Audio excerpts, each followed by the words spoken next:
سمتك واسنانك هي اول حاجه بتلفت الانتباه. طب ازاي نخلي اسنانك صحيه وفي نفس الوقت قويه؟ في الفيديو ده هنغطي كل اللي انت محتاج تعرفه عن العنايه بالاسنان، وكمان المشاكل الشائعه زي الجير وتسوس الاسنان، وكمان برضو رائحه الفم الكريهه. رقم واحد، تنظيف الاسنان واللسان. بنحتاج نغسل سناننا مرتين يوميا، كل مره مش اقل من دقيقتين، مره الصبح ومره بالليل، ومره بتاعت بالليل بتكون اهم. رقم اتنين، بنحتاج ان احنا نشتري فرشه سنان ناعمه او متوسطه. بنحتاج نغسل لساننا كويس جدا عشان ده بيكون مصدر اساسي لرائحه الفم الكريهه. طريقه غسيل الاسنان وهي بنستخدم ب 45 كاننا بنكنس السنه، او بتستخدم دواير، وطبعا بيكون بالراحه عشان زي ما قلنا ما نجرحش اللثه. رقم اتنين، وهي ايه هي اخطر العادات اللي بنتبعها في يومنا وهي اللي بتضر اسناننا. في احصائيات بتقول ان 90% من الامراض والمشاكل بتاعه الاسنان بتيجي نتيجه الاهمال اليومي. اول حاجه، المفروض ما ناكلش سكريات كتير او نشرب مشروبات غازيه كتير، لان ده احنا عارفين ان هو فيه سكر، والسكر يعتبر الغذاء الاساسي او الجنه بالنسبه للبكتيريا. رقم اتنين، وهي ان احنا بنفتح حاجات ببقنا،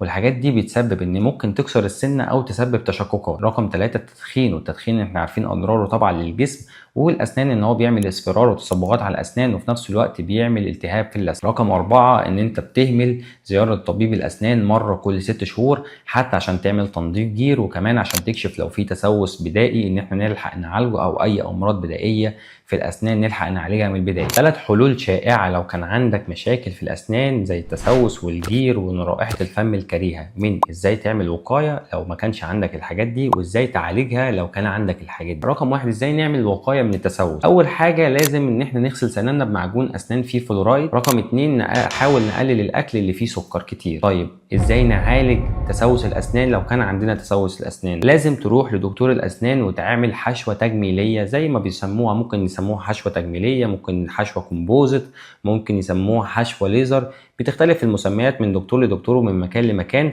بس في الاول وفي الاخر حاول نتجنب الحشوات اللي هي بيسمى البلاتينيوم او الحشوه الامالجم، ولازم نستخدم الحشوه التجميليه، وده يعتبر افيد واحسن واجمل في كل حاجه، ويعتبر سعره برضه متقارب. رقم اتنين، وهو الجير بتاع الاسنان. ازاي نعمل وقايه من جير الاسنان؟ اول حاجه ان احنا نغسل سناننا كل يوم، ونغسل سناننا مرتين يوميا، مره الصبح ومره بالليل بالطريقه الصحيحه. نستخدم مضمضه كويسه للوقايه، ونحاول نستخدم الخيط الطبي ما بين الاسنان وبعضيها وبطريقه صحيحه عشان ما نعملش التهاب للثه. طيب لو كان عندنا جير ازاي نعالجه؟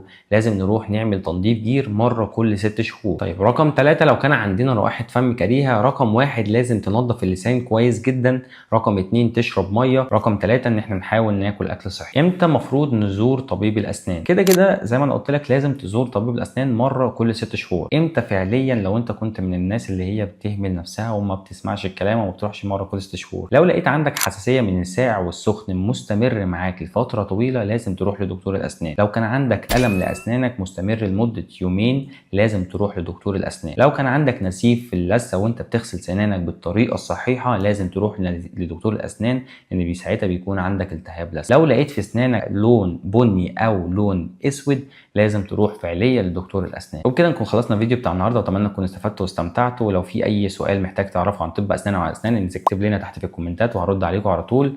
والسلام عليكم.